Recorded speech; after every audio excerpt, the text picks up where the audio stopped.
একটি বনে একটি বিমান আসার শব্দ শুনে দ্রাসা জেগে ওঠে। সে তার অস্ত্র প্রস্তুত করে এবং একজন লোক বিমান থেকে নামার সাথে সাথেই তাকে মাথায় গুলি করা হয়। এদিকে প্রাক্তন মেরিন লেভি একটি দুঃস্বপ্ন থেকে জেগে ওঠে এবং সৈকতে বিশ্রাম নিয়ে মনকে শান্ত করার সিদ্ধান্ত নেয়। সকালে সে একটি টেক্সট পায় যাতে তাকে মেরিন কর্পস বেসে যেতে বলা হয়। পরে ঘাঁটিতে লেভি এজেন্ট বার্থলোমিওর সাথে দেখা করে। সে জানে যে তার একজন অভিজাত স্নাইপার হিসাবে একটি অসামান্য কেরিয়ার রয়েছে এবং তার কোনো পরিবার বা বন্ধু নেই, তাই সে তাকে একটি চাকরির প্রস্তাব দিতে এখানে এসেছে। লিথুয়ানিয়ায় দ্রাসা তার মায়ের মৃত্যুবার্ষিকীতে কবরস্থানে তার বাবার সাথে দেখা করে। তার বাবা সম্প্রতি জানতে পেরেছেন যে তার ক্যান্সারের চিকিৎসা করার মতো সময় নেই, তাই তিনি ঘোষণা করেন যে যদি তিনি 14 ফেব্রুয়ারির মধ্যে মারা না যান তবে তিনি নিজেকে হত্যা করবেন, যাতে তিনি অবশেষে ভ্যালেন্টাইন ডেতে তার স্ত্রীর সাথে পুনরায় মিলিত হতে পারেন। সেপ্টেম্বরে লেভি একটি বিমানের ভিতরে অজ্ঞান অবস্থায় ঘুম থেকে জেগে ওঠে। সে একজন সৈন্যকে জিজ্ঞাসা করে যে তারা কোথায় আছে, কিন্তু সে বলার জন্য অনুমোদিত নয়। সে তার সমস্ত ব্যক্তিগত জিনিস নিয়ে যায় এবং তাকে বলে যে তারা একটি নো ফ্লাই জোনে পৌঁছাচ্ছে। তাকে এখন লাফ দিতে হবে এবং বাকি পথ হেঁটে যেতে হবে তার গন্তব্যে। লেভি নির্ধারিত ব্যাগটি ধরে লাফ দেয়, প্যারাসুট খোলার সঠিক মুহূর্তের জন্য অপেক্ষা করে। সে নিরাপদে অবতরণ করে এবং তার দীর্ঘ যাত্রা শুরু করে, যার মধ্যে রয়েছে প্রচুর আরোহণ, পথচলা এবং শিবির স্থাপন। অবশেষে লেভি একটি বিশাল গিরিখাতের প্রান্তে পৌঁছায়। এখানে সে সৈন্য জেডির সাথে দেখা করে যে 1 বছর ধরে এখানে আছে এবং সেও জানে না তারা কোথায় আছে। পুরুষরা পশ্চিম মিনারে যায়, যা সৌরশক্তি, একটি ব্যাকআপ জেনারেটর, একটি বৃষ্টির ব্যবস্থা, একটি সবজির বাগান এবং প্রচুর বন্যজীব শিকারের মাধ্যমে সম্পূর্ণ স্বয়ংসম্পূর্ণ। গিরিখাতের অন্য দিকে পূর্ব মিনার রয়েছে, তবে সেই প্রহরীর সাথে যোগাযোগ নিষিদ্ধ। গিরিখাতে উত্তরে এবং দক্ষিণে ল্যান্ড মাইন এবং কৌশলগত বাধা রয়েছে, তবে ওপারে যাওয়ার কোনো উপায় নেই। জেডি যখন লেভিকে চারপাশে দেখাতে থাকে তখন সে মিশনের ব্যাখ্যা করে। প্রতিদিন লেভিকে পশ্চিম প্রান্ত ধরে হাঁটতে হবে এবং স্বয়ংক্রিয় বন্দুক টারেটের গোলাবারুদ পুনরায় পূরণ করতে হবে, যা প্রতি 600 মিটারে অবস্থিত। তাকে অবশ্যই বেড়া, স্থগিত মাইন এবং প্রকারগুলিও পরীক্ষা করতে হবে, যা সমস্ত স্যাটেলাইটে মিথ্যা সংকেত পাঠায় গিরিখাতকে অদৃশ্য রাখার জন্য। রেডিও চেক প্রতি 30 দিনে একবার হয়, তবে বাইরের সাথে যোগাযোগের কোনো উপায় নেই। কোনো জরুরি অবস্থার ক্ষেত্রে একটি প্যানিক বোতাম রয়েছে যা স্ট্রে ডগ প্রোটোকল সক্রিয় করবে, তবে জেডি জানে না এর মধ্যে কি আছে এবং লেভিকে পরামর্শ দেয় যদি এটি কখনও ঘটে তবে পালাতে। জেডি ব্যাখ্যা করে যে এই জায়গাটি ঠান্ডা যুদ্ধের মতোই পুরানো এবং সেই সময় বিভিন্ন দেশের সামরিক দল এই জায়গাটি গোপন রাখার জন্য একটি চুক্তি করেছিল, তাই এমনকি রাষ্ট্রপ্রধান এবং রাষ্ট্রপতিও এটি সম্পর্কে জানেন না। লেভির কাজ কেবল গিরিখাতের জিনিসগুলিকে বাইরে আসা থেকে রক্ষা করা। এটি শুনতে পাগলের মতো লাগে এবং জেডি একসময় তাই মনে করত যতক্ষণ না সে এমন কিছু দেখেছিল যা প্রহরীরা মেন নামে অভিহিত করেছে, যা এখন গিরিখাতে চিৎকার করতে শোনা যায়। জেডি বলে যে 1940 এর দশকের শেষের দিকে 3টি অশ্বারোহী ব্যাটালিয়নকে এটি পরিষ্কার করার জন্য গিরিখাতে পাঠানো হয়েছিল, কিন্তু কেউ ফিরে আসেনি, তাই সামরিক বাহিনী এখন নিয়ন্ত্রণের ওপর মনোযোগ দিচ্ছে। এরপর জেডি মিনার ছেড়ে পিকআপ পয়েন্ট পর্যন্ত হেঁটে যায়। একটি হেলিকপ্টার তাকে একটি দড়ি দিয়ে তুলে নেয় এবং একজন সৈন্য তার পরিচয় জানতে চায়। জেডি একবার পাসওয়ার্ড বললে সৈন্যটি তাকে মাথায় গুলি করে এবং তার দেহ পাহাড়ে ফেলে দেয়। 1 মাস পরে লেভি তার খুব বিরক্তিকর রুটিনের সাথে অভ্যস্ত হয়ে যায়। সে পরিধি ধরে হাঁটে, নিরাপত্তা ব্যবস্থার সমস্ত রক্ষণাবেক্ষণ করে এবং রেডিওতে তার চেক ইন করে। অন্যদিকের ভয়েসটি কেবল জানতে চায় যে সবকিছু ঠিক আছে কিনা এবং লেভি কোনো প্রশ্ন করার আগেই ফোন কেটে দেয়। বাগানে কাজ করার সময় লেভি অন্য মিনারে কিছু নড়াচড়া দেখতে পায়। সে দ্রুত তার বাইনোকুলার নিয়ে যায় এবং দ্রাসাকে কাটতে দেখে। সেও তাকে দেখে কিন্তু উপেক্ষা করে। এক রাতে ঝড়ের সময় লেভি একটি দুঃস্বপ্ন দেখে জেগে ওঠে এবং একটি গ্লাস ভেঙে ফেলে, যা তাকে ভাবতে বাধ্য করে যে তাকে আক্রমণ করা হচ্ছে। তাই সে একটি বন্দুক ধরে। যখন সে তার পায়ে ব্যথা অনুভব করে তখন সে বুঝতে পারে যে সে কাঁচের ওপর পা রেখেছে এবং এটি কেবল একটি দুর্ঘটনা ছিল, তাই সে শান্ত হয়।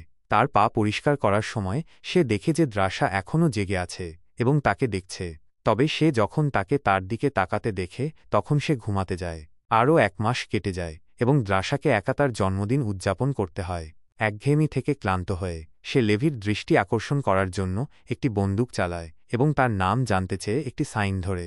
লেভি লিখে জানায় যে তাদের কথা বলার কথা নয়, তাই দ্রাসা তার নাম দিয়ে উত্তর দেয় এবং বলে যে সে তার জন্মদিনে যা খুশি তাই করবে। একজন আনন্দিত লেভিও তার নাম দিয়ে উত্তর দেয় এবং একটি গ্লাস তোলে যাতে তারা টোস্ট করতে পারে। এরপর দ্রাসা খুব জোরে গান বাজায় এবং যখন সে নাচে তখন সে লেভিকে তার সাথে নাচতে বলে। সে ব্যাখ্যা করে যে সে একজন ভয়ানক নর্তক কিন্তু একজন আশ্চর্যজনক স্নাইপার, তাই দ্রাসা তার জলের বোতলে গুলি করে উত্তর দেয়। লেভি দ্রুত তার বন্দুক ধরে এবং তার বোতলেও গুলি করে। তারপর দ্রাসা তার মাথায় আরেকটি বোতল রাখে খেলাটি চালিয়ে যাওয়ার জন্য। যাই হোক, গিরিখাতে কিছু নড়াচড়া করতে দেখে সে সব কিছু বন্ধ করে দেয়। যখন লেভি নিচে তাকায় তখন সে অদ্ভুত প্রাণী দেখতে পায় যা গাছের তৈরি মানুষের মতো তার দিকের গিরিখাতের প্রাচীর বেয়ে উঠছে। সে সাথে সাথেই এই দানবদের একটিকে গুলি করে এবং এটি একটি মাইনের ওপর পড়ে যায়, যা বিস্ফোরিত হয় এবং বেশিরভাগ আরোহীকে নামিয়ে আনে। এখনও কয়েকটি প্রাণী উঠছে, তাই লেভি গুলি চালাতে থাকে এবং দ্রাসা তার মেশিন গান ব্যবহার করে তাকে সাহায্য করে। একসাথে কাজ করে তারা কয়েক মিনিটের মধ্যে সমস্ত প্রাণীকে নামিয়ে আনে। যখন তারা মনে করে যে এটি শেষ, একটি প্রাণী দ্রাসার বারান্দায় পৌঁছায়, তাই সে কয়েকবার তার বন্দুক দিয়ে গুলি করার আগে তাকে লাথি মারে। তারপর দানবরা তার দিকের প্রাচীর বেয়ে উঠতে শুরু করে এবং উভয় সৈন্যকে আবার তাদের থামাতে একসাথে কাজ করতে হয়। আরেকটি প্রাণী মাইনের ওপর পড়ে এবং আরেকটি বিস্ফোরণ ঘটে, যার ফলে ধাতুর একটি টুকরা উড়ে গিয়ে দ্রাসার কাঁধে আঘাত লাগে। তারপর প্রাণীগুলি একই সাথে উভয় দেয়াল বেয়ে উঠতে শুরু করে, তাই লেভি এবং দ্রাসা তাদের মেশিনগান ব্যবহার করে তাদের হত্যা করে এবং ব্যাকআপ হিসাবে আরও মাইন সক্রিয় করে। এই সময় কার্যকরভাবে দানবদের হত্যা করে যতক্ষণ না আর কেউ আসে। সকালে দ্রাসা তার ক্ষতগুলির যত্ন নেয় এবং লেভিকে বলে যে এটি তার সেরা জন্মদিন ছিল। তারপর সে সমস্ত ক্ষতি মেরামত করতে এবং মাইন প্রতিস্থাপন করতে নিচে যায়। হঠাৎ একটি ড্রোন গিরিখাত থেকে উড়ে যায় এবং উড়ে যায়। ডিসেম্বরে লেভি একটি গাছের চারপাশে একগুচ্ছ আলো জ্বালায় ক্রিসমাস ট্রি তৈরি করার জন্য। সে দ্রাসার জন্য একটি সাইনও লাগায়। তারপর থেকে তারা একসাথে অনেক কার্যকলাপ ভাগ করে নিতে শুরু করে, যেমন একে অপরের নাম দিয়ে তুষারমানব তৈরি করা, দাবা খেলা এবং পাত্র দিয়ে তৈরি ড্রাম বাজানো। 14 ফেব্রুয়ারি লেভি দ্রাসাকে একটি পারিবারিক ছবির সামনে কাঁদতে দেখে। সে জিজ্ঞাসা করে কেন সে আগে টহল দিতে যায়নি এবং সে তাকে বলে যে তার কঠিন দিন যাচ্ছে, তাই সে চায় যে সে তার সাথে থাকতে পারত। আর্মারির সমস্ত সরঞ্জাম ব্যবহার করে লেভি একটি বিশেষ যন্ত্র তৈরি করে এবং গিরিখাতের ওপারে একটি রকেট চালায় যা একটি গাছের ওপর আটকে যায়। এটি আগুনও শুরু করে, কিন্তু দ্রাসা এটি নেভানোর জন্য ছুটে যায় এবং দেখে যে রকেটটির সাথে একটি দড়ি সংযুক্ত রয়েছে। সে দড়িটি গাছের সাথে শক্ত করে বাঁধার আগে মিনারে ফিরে যায়, যেখানে সে লেভিকে রাতের খাবারের জন্য জিজ্ঞাসা করতে দেখে। তারপর লেভি গিরিখাত পার হওয়ার জন্য দড়ি বেয়ে নেমে আসে, কিন্তু মাঝপথে আটকে যায়। সৌভাগ্যবশত সে গ্লাভস পরে আছে, তাই সে দড়ি ধরার জন্য তার হাত ব্যবহার করে এবং চলতে থাকে। শীঘ্রই সে দ্রাসার মিনারে পৌঁছায় এবং তাকে ফুল দেয়। সে উল্লেখ করে যে সে তার সমস্ত ব্যায়ামের কারণে গন্ধ পাচ্ছে, তাই লেভি শাওয়ার নিতে রাজি হয়।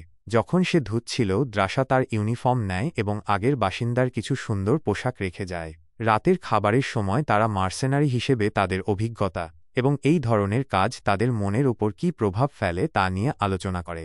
তারপর তারা একটি নাচ শেয়ার করে এবং শেষ পর্যন্ত নোংরা কাজ করে। সকালে লেভি তার মিনারে ফিরে যাওয়ার জন্য দড়ি বেয়ে নামতে শুরু করে। সেই মুহূর্তে হল মেন তার দেয়ালে উপস্থিত হয় এবং একটি মাইনে আঘাত করে, যার ফলে বিশাল বিস্ফোরণ ঘটে এবং দড়ি কেটে যায়। লেভি পড়তে শুরু করে এবং সাথে সাথেই তার প্যারাস্যুট খোলে যখন দ্রাসা তার আলমারিতে ছুটে যায় একগুচ্ছ অস্ত্র এবং তার নিজের একটি প্যারাস্যুট নেওয়ার জন্য। সে গিরিখাতে ঝাঁপ দেয় এবং কয়েক মাইল পড়ার পরে সে একটি নদীতে অবতরণ করে। পৃষ্ঠের ওপর তার প্যারাস্যুট একটি পাথরের ওপর আটকে যায়, তাই দ্রাসাকে এটি কেটে ফেলতে হয়। স্রোত সাথে সাথেই তাকে ঠেলে দিতে শুরু করে এবং তার শরীর একটি পাথরের সাথে ধাক্কা খায়, যার কারণে সে ঘটনাক্রমে অটো অ্যাসেন্ডার ফেলে দেয়। নদী এখনও দ্রাসাকে ঠেলে দিচ্ছে, তাই সে মাটিতে পৌঁছানোর জন্য কিছু গাছের শিকড় ধরে। এদিকে লেভি অজ্ঞান অবস্থায় একটি গাছ থেকে ঝুলছে। হঠাৎ একটি শাখা নড়াচড়া করতে শুরু করে, প্রকাশ করে যে এটি একটি দানব। যখন এটি লেভির কাছে আসে, সে জেগে ওঠে এবং গাছের থেকে দড়ি খুলে দেওয়ার সময় এটির দিকে গুলি করতে শুরু করে। সে মাটিতে পড়ে যায় এবং যা কাদামাটি বলে মনে হয় তার উপর পড়ে যায়, কিন্তু আঠালো পদার্থটি নড়াচড়া করতে শুরু করে, কারণ এটি আসলে অন্য একটি দানবের মুখ। মুখটি ধীরে ধীরে বন্ধ হতে শুরু করলে পদার্থটি লেভিকে আটকে দেয়। ভাগ্যক্রমে দ্রাসা বন্দুকের আওয়াজ শুনতে পায় এবং প্রাণীটির ওপর গুলি চালাতে এসে লেভিকে সময়মতো উদ্ধার করে। দ্রাসা ছুরি দিয়ে লেভির শরীর থেকে পদার্থটি সরিয়ে দেওয়ার পরে এই জুটি দড়ি খোঁজার জন্য দেয়ালের দিকে যেতে শুরু করে। হঠাৎ তারা চিৎকার শুনতে পায়। এর আগে দুটি হলো মেন ঘোড়ায় চড়ে আসে, যা গাছের মতোও দেখায়। আরোহীরা তলোয়ার দিয়ে লেভি এবং দ্রাসাকে আক্রমণ করতে থাকে, এবং তাদের একজন এমনকি ঘোড়া থেকে লাফ দিয়ে দ্রাসার উপর ঝাঁপ দেয়। সে তাকে ঘাড়ে ছুরি দিয়ে আঘাত করে তাকে ফেলে দেয় এবং তারপর তার মুখে গুলি করে। অন্য আরোহী একটি চাবুক ব্যবহার করে লেভির বন্দুক কেড়ে নেয়, তাই সে ঘোড়া এবং আরোহী উভয়কেই গুলি করার জন্য তার বন্দুক বের করে কয়েক সেকেন্ডের মধ্যে তাদের হত্যা করে। এরপর দ্রাসা তার ব্যাগ পরীক্ষা করে এবং জানতে পারে যে অটো অ্যাসেন্ডার নদীতে পড়ে গেছে। যেহেতু দেয়ালগুলি তাদের আরোহণের জন্য খুব উঁচু, তাই তারা সেখানে আটকে আছে। সে মনে করে যে তাদের নদীর অনুসরণ করা উচিত, কারণ এটি কোথাও না কোথাও নেমে যাবে। লেভি তার নিহত প্রাণীর দিকে ভাল করে দেখে এবং একটি খুব পুরানো সামরিক ইউনিফর্ম আবিষ্কার করে। এর মানে হল মেন গল্পের হারিয়ে যাওয়া অশ্বারোহী ব্যাটালিয়ন। এই জুটি জঙ্গলের মধ্য দিয়ে যেতে থাকে, পথে শত শত কঙ্কাল খুঁজে পায়। অবশেষে তারা একটি পরিত্যক্ত শহর খুঁজে পায়, যেখানে সমস্ত ভবন বিকৃত গাছপালা দ্বারা আবৃত। ভূমিকম্পের কারণে মাটিতেও ক্ষতি হয়েছে। তারা চিৎকার শুনতে পায়, যা ইঙ্গিত দেয় আরও দানব আসছে। তাই এই জুটি একটি গির্জার ভিতরে লুকিয়ে থাকার সিদ্ধান্ত নেয়, যেখানে তারা আসনের ওপর কঙ্কাল খুঁজে পায়। লেভি সায়ানাইডের গন্ধ পায়, যার মানে এই লোকেরা নিজেদের হত্যা করেছে, কারণ তারা এই জায়গায় আর বাঁচতে পারেনি। হঠাৎ তারা একটি শব্দ শুনতে পায় এবং দ্রাসা উপরে তাকিয়ে একটি বিশাল মাকড়সা দেখতে পায়, যা তাকে আক্রমণ করার জন্য ঝাঁপ দেয়। সে সাথে সাথেই এটিকে সরিয়ে দেয় এবং মাটিতে পড়ে যায়, যেখানে সে আরও একটি মাকড়সা আসতে দেখে। সে যখন এটিকে ছুরিকাঘাত করে, তখন আরও দুটি মাকড়সা লেভিকে আক্রমণ করে, যারা দ্রুত তাদের গুলি করে হত্যা করে। শীঘ্রই প্রচুর মাকড়সা তাদের ঘিরে ফেলে এবং উভয় সৈন্য যত বেশি সম্ভব মারার জন্য গুলি চালাতে থাকে। দ্রাসার গুলি ফুরিয়ে যায়, তাই লেভি তাকে উদ্ধার করে। যখন সে পুনরায় লোড করে, তারা দরজার দিকে যেতে শুরু করে, কিন্তু সেই মুহূর্তে কিছু হলো মেন ভিতরে ঢুকে পড়ে। এখন সৈন্যদের মাকড়সা এবং হলো মেনকে গুলি করার মধ্যে মনোযোগ ভাগ করতে হবে। দ্রাসা একটি প্রাণীর মাথা একটি টেবিলের ওপর ঠেলে দেয় এবং ফেলে দেয়, তাই মাকড়সাগুলিও তার উপর উঠতে শুরু করে। লেভিকেও কাছাকাছি কয়েকটি প্রাণীর সাথে লড়াই করতে হয়, এবং কিছুক্ষণের সংগ্রামের পরে সে তাদের গুলি করে নামাতে সক্ষম হয়। তারপর দ্রাসা পিছনের দেয়ালে একটি গ্রেনেড চালায় একটি বিশাল গর্ত তৈরি করার জন্য, যা তাদের পালাতে দেয়। লেভি এবং দ্রাসা জঙ্গলের মধ্য দিয়ে দৌড়ায়, কিন্তু তারা এখনও দূর থেকে প্রাণীদের চিৎকার শুনতে পায়। যেহেতু তারা এখানে খুব বেশি উন্মুক্ত, তাই তারা দেয়ালের কাছে যাওয়ার সিদ্ধান্ত নেয়। তারা একটি পুরানো দরজা খুঁজে পায় এবং ভিতরে ঢুকে একটি সুবিধা আবিষ্কার করে, যা গাছপালা দ্বারাও দখল করা হয়েছে। আরও গভীরে তারা জানতে পারে যে এটি একটি সামরিক ল্যাব ছিল। কঙ্কাল এবং একটি জেনারেটর রয়েছে, যা দ্রাসা চালু করে। লেভি একটি টেপ খুঁজে পায়, তাই তারা এটিকে প্রজেক্টরে চালায়। ফিল্মটিতে একজন বিজ্ঞানী ব্যাখ্যা করেন যে এটি 1946 সাল এবং এই সম্প্রদায়টি জাতিগুলির একটি গোপন জোটের অংশ হিসাবে গঠিত হয়েছিল। দ্বিতীয় বিশ্বযুদ্ধের শেষ বছরগুলিতে তারা বায়োকেমিক্যাল ক্ষেপণাস্ত্র তৈরি করার জন্য কাজ করেছিল।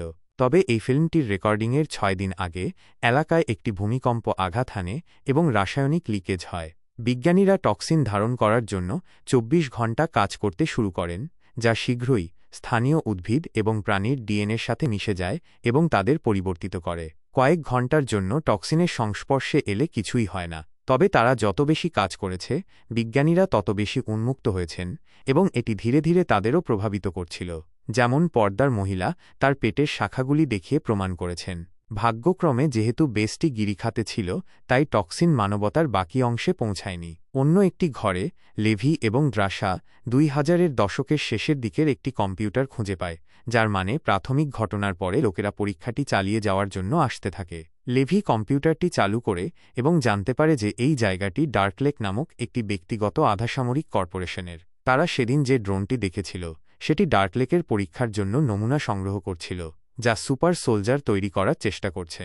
টাওয়ার এবং ভাড়া করা প্রহরী তাদের গোপন রাখতে সাহায্য করে। কম্পিউটারে লেভি স্ট্রে ডগ প্রোটোকলের একটি ব্যাখ্যাও খুঁজে পায়, যা একটি পারমাণবিক বোমা, যা কোনো লিকেজ হলে এলাকাটিকে জীবাণুমুক্ত করবে। যখন এই জুটি বেরিয়ে আসছিল, লেভি দ্রাসাকে বলে যে এই মিশনে আসা সার্থক ছিল, কারণ সে তার সাথে দেখা করতে পেরেছে। তারা দরজা খোলে এবং বের হওয়ার আগে একটি ধোঁয়া গ্রেনেড ফেলে। হঠাৎ হলো ম্যানের চাবুক তার গোড়ালি ধরে টেনে নিয়ে যায়। যখন আরোহী তাকে জঙ্গলের মধ্য দিয়ে নিয়ে যায়, দ্রাসা তার ছুরি দিয়ে চাবুক কাটার চেষ্টা করে, কিন্তু সে ঘটনাক্রমে একটি গাছের সাথে ধাক্কা খেয়ে এটি ফেলে দেয়। সে গুলি করারও চেষ্টা করে, কিন্তু যখন সে ক্রমাগত পাথর এবং লগ দ্বারা আঘাত পেতে থাকে তখন সে সঠিকভাবে লক্ষ্য করতে পারে না। লেভি আরোহী ট্র্যাক অনুসরণ করে এবং অবশেষে পারমাণবিক বোমাসহ সুবিধাটি খুঁজে পায়। ভিতরে হলো ম্যান দ্রাশাকে ঝুলিয়ে রেখেছে এবং তার পেটে আটকে থাকা শাখাটি বের করার আগে তাকে নির্যাতন করার জন্য ঘুরিয়ে দেয়। দ্রাশা তার বুকে লাথি মারে এবং নিজেকে মুক্ত করার জন্য বিন থেকে দড়ি খুলে দেয়। তারপর সে হলো ম্যানকে ধাক্কা দেয় এবং অস্ত্র হিসেবে ধাতুর একটি টুকরা ধরে হলো ম্যান তাকে পরাস্ত করতে থাকে এবং তার বুকের সাপটিও আক্রমণ করার চেষ্টা করে, কিন্তু দ্রাশা কখনই হাল ছাড়ে না এবং হলো ম্যানের দিকে ধাতু ছোড়ার আগে সাপটির মুন্ডু কেটে ফেলতে সক্ষম হয়। এটি খুব বেশি ক্ষতি করে না, তবে এটি হলো ম্যানকে রাগান্বিত করে তোলে যে তার তলোয়ার দিয়ে তাকে আক্রমণ করার সাথে সাথে তাকে ঘরের চারপাশে তাড়া করতে শুরু করে। দ্রাশা হাড়কে ঢাল হিসেবে ব্যবহার করে এবং আগুনের স্তূপ থেকে একটি মশাল তৈরি করে, যা তাকে তার শত্রুকে পোড়াতে দেয়। যখন হলো ম্যান ব্যথায় চিৎকার করে, লেভি অবশেষে এসে তাকে গুলি করে হত্যা করে। সৈন্যরা আলিঙ্গন করে পুনরায় মিলিত হওয়ার পরে লেভি হলো ম্যানকে পরীক্ষা করে এবং ইউনিফর্মে নামটি দেখে, যা সে তার মিনারে কাজ করা প্রথম প্রহরী হিসাবে চিনতে পারে। প্রাণীটির তলোয়ার পাওয়ার পরে এই জুটি বেরিয়ে আসতে শুরু করে এবং সেই জায়গাটি খুঁজে পায় যেখানে প্রাথমিক লিকেজ হয়েছিল। টক্সিন দ্বারা তৈরি গুতে আটকে থাকা সর্বত্র পরিবর্তিত প্রাণী রয়েছে। লেভি এবং দ্রাশা সেতু পার হতে শুরু করে যখন তারা গুতে শ্বাস নেওয়া মুখগুলির দ্বারা ভীত হয়। দ্রাশা ঘটনাক্রমে একটি শিকড়ের উপর পা রাখে এবং যখন সে আঠালো পদার্থটি ধরে টানে তখন দেহগুলি তাকে ধরার চেষ্টা করার জন্য পড়তে শুরু করে। লেভি দ্রুত তলোয়ার ব্যবহার করে সমস্ত শিকড়ে কেটে তাকে উদ্ধার করে। শীঘ্রই বড় প্রাণী জেগে উঠছে এবং তাদের দিকে গর্জন করছে। লেভি যখন তলোয়ার দিয়ে পথ খুলতে থাকে তখন একটি গু চাবুক তার গোড়ালি ধরে তাকে ফেলে দেয়। দ্রাশা তাদের পিছনে একটি গ্রেনেড চালায় এবং একটি বড় বিস্ফোরণ ঘটায়। প্রাণীগুলো আগুনে ধরে যায় এবং শিখা পুরো গু কাঠামোতে ছড়িয়ে পড়ে। যখন এই জুটি অবশেষে বেরিয়ে আসার জন্য সিঁড়িতে পৌঁছায়, এরপর তারা শহরটিতে অনুসন্ধান করে এবং একটি গ্যারেজে সামরিক জিপ খুঁজে পায়। তারা একটি ইঞ্জিনের কিছু রক্ষণাবেক্ষণ করে এবং একটি জিপে বেরিয়ে যায়, কয়েক ঘন্টা ধরে গাড়ি চালায় যতক্ষণ না তারা ভাঙা দড়িটি খুঁজে পায়। লেভি সাথে সাথেই জিপের সাথে দড়িটি বেঁধে দেয়। যখন দ্রাশা তাদের কাছে আসার চেষ্টা করা হলো মেনদের দিকে গুলি করে। যখন তার গুলি ফুরিয়ে যায় তখন তারা কেবল জায়গা পরিবর্তন করে। একবার জিপটি প্রস্তুত হয়ে গেলে তারা দেয়াল বেয়ে উঠতে শুরু করে। কিছুক্ষণ ভালোই চলছিল, কিন্তু শেষ পর্যন্ত তারা আবিষ্কার করে যে হলো মেন তাদের অনুসরণ করার জন্য উঠছে। তারা একটিকে লাথি মারে এবং লেভি অন্যগুলোকে মারার জন্য তলোয়ার ব্যবহার করতে শুরু করে। দ্রাশা টুলবক্সে একটি কুড়াল খুঁজে পায় এবং সেটি দিয়েও প্রাণীদের মারে। লেভি যখন একটি দানবকে চাকার বিরুদ্ধে ঠেলে দেয় তখন দ্রাশাকে একটিকে আঘাত করতে হয়, যা সামনের জানালায় এসে পড়ে তাকে ফেলে দেওয়ার জন্য। তারপর একজন হল ম্যান লেভিকে ধাক্কা দেওয়ার জন্য ঝাঁপ দেয়, যে শেষ সেকেন্ডে জিপ ধরে রাখতে সক্ষম হয় কিন্তু ঝুলে থাকে। সে জিপের গ্যাস ট্যাঙ্কে ছুরিকাঘাত করে ফিরে আসার আগে তারপর সে একটি ফ্লেয়ার জ্বালায় এবং প্রাণীদের দিকে ছুড়ে দেয়। যখন এটি ঝাপসা প্রোপেনের সাথে মিলিত হয় তখন এটি একটি বিশাল বিস্ফোরণ ঘটায়, যা তাদের সমস্ত শত্রুকে পুড়িয়ে দেয়, কিন্তু জিপটিও বিস্ফোরিত করে। লেভি দেয়ালের সাথে ধাক্কা খেয়ে তার পা ভেঙে যায় এবং দ্রাশাকে তাকে তুলতে সাহায্য করতে হয়। যেহেতু তারা এখন উপরের কাছাকাছি, তাই তারা দড়ি কেটে দেওয়ার এবং অবশিষ্ট হল ম্যানদের উপরে জিপটি ফেলে দেওয়ার সিদ্ধান্ত নেয়। এরপর এই জুটি বাকি পথ বেয়ে দ্রাশার মিনারে ফিরে যায়। তাদের আঘাতের যত্ন নেওয়ার সময় তারা সংক্রামিত হওয়ার আশঙ্কায় 5 দিনের জন্য আলাদা থাকতে রাজি হয়। তারা একসাথে পালানোরও পরিকল্পনা করে, তাই তারা গিরিখাত ধ্বংস করার একটি পরিকল্পনা করে। তারা একটি চুম্বন ভাগ করে নেয় এবং লেভি দ্রাশাকে বলে যে সে তাকে ভালোবাসে। তার আগে একটি গ্র্যাপলিং বন্দুক ব্যবহার করে, যা তাকে তার নিজের মিনারে ফিরে যেতে দেয়। পরের দিন তাদের রেডিও চেক ইন করতে হয়। বরকমান কর্মচারীর পরিবর্তে লেভির কল বার্থলোমিউ ধরে, কারণ সে জানতে পেরেছে যে ল্যাবের কম্পিউটারটি চালু করা হয়েছে। যেহেতু লেভি গিরিখাতে যাওয়ার কথা অস্বীকার করে, বার্থলোমিউ উপসংহার টানেন যে অন্য মিনারের ব্যক্তিটি তা করেছে। তাই লেভির নতুন মিশন হল তাদের হত্যা করা। লেভি কল শেষ হওয়ার আগে মিশনটি গ্রহণ করার ভান করে। তারপরে জানা যায় যে ল্যাব কম্পিউটারে একটি ক্যামেরা ছিল এবং বার্থলোমিউ জানেন যে উভয় সৈন্যই সেখানে ছিল। তাই তিনি একজন কমান্ডারকে ফোন করে তাকে গিরিখাত পরিদর্শনের জন্য একটি দল প্রস্তুত করার নির্দেশ দেন। পরের দিন সকালে সৈন্যরা যখন তাদের পরিকল্পনার জন্য কিছু মাইন প্রস্তুত করছিল, তখন দ্রাশা লেভির জন্য আমিও তোমাকে ভালোবাসি লিখে। সেই মুহূর্তে তারা একটি হেলিকপ্টার আসতে দেখে, তাই তারা সাথে সাথেই জঙ্গলের মধ্য দিয়ে দৌড়াতে শুরু করে। সৈন্যরা মিনারগুলি খালি পেলে তারা ড্রোন পাঠায় এবং একটি ধাওয়া শুরু হয়। ড্রোনগুলি দ্রুত গুলি চালাতে শুরু করে, তাই লেভি এবং দ্রাসা পাল্টা গুলি চালায়, একটির পর একটি করে তাদের নামিয়ে আনে এবং এই প্রক্রিয়ায় কয়েকটি আঘাত পায়। একবার তারা যথেষ্ট উঁচু জায়গায় পৌঁছালে তারা তাদের স্নাইপার অবস্থানে যায় এবং ক্লোকারগুলিতে গুলি করে। তারা আগে যে মাইন স্থাপন করেছিল তার জন্য ধন্যবাদ। তারা একটি চেইন প্রতিক্রিয়া তৈরি করে যা এলাকার সমস্ত ক্লোকার ধ্বংস করতে শুরু করে। যেহেতু গিরিখাত এখন উন্মুক্ত, স্ট্রে ডগ প্রোটোকল সক্রিয় হয়। বার্তলোমিউ এবং তার দল হেলিকপ্টারে করে পালানোর জন্য ছুটে যায়, যখন লেভি এবং দ্রাসা যতটা সম্ভব দ্রুত দৌড়ায়। পারমাণবিক বোমা বিস্ফোরিত হয় এবং বিশাল বিস্ফোরণ হেলিকপ্টারটিকে নামিয়ে আনে। এটি বিধ্বস্ত হয়ে যায় এবং ভিতরে থাকা সবাই মারা যায়। দুর্ভাগ্যবশত লেভিও বিস্ফোরণে ধাক্কা খেয়ে একটি খাড়া পাহাড়ের কিনারা থেকে নদীতে পড়ে যায়।